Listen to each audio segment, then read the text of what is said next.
গত 15 বছর ধরে শেখ হাসিনার সরকার এক স্বৈরতন্ত্রকে দেশের ওপরে চাপিয়ে দিয়েছিল। দেশের মানুষদের ভোটাধিকার ছিল না। দেশের প্রধান বিরোধী দলগুলোকে বাদ দিয়েই নির্বাচন হতো, আর সেই নির্বাচনে জিতে হাসিনা প্রধানমন্ত্রী হতেন।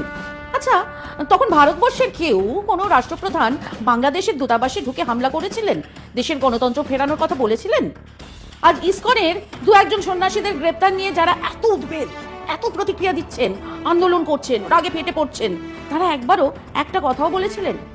যখন জামাতের প্রধান আমিরকে কোনো রকম আত্মপক্ষ সমর্থনের সুযোগ না দিয়েই জেলে পুরে দেওয়া হয়েছিল, তাও আবার সেই জেলে যার হদিশ কেউই জানতো না। হাসিনা সরকার ধর্মনিরপেক্ষ ছিল? ইসলামিক রাষ্ট্রে ধর্মনিরপেক্ষতা ব্যাপারটা কেমন? যদি রাষ্ট্রের ধর্ম ইসলামী হয়, তাহলে তা ধর্মনিরপেক্ষ হয় কেমন করে? বর্তমান সরকার কেবল এই স্ববিরোধিতা দূর করার কথা বলেছে। ভারত আর পাকিস্তান ভাগ হয়েছিল কিসের ভিত্তিতে?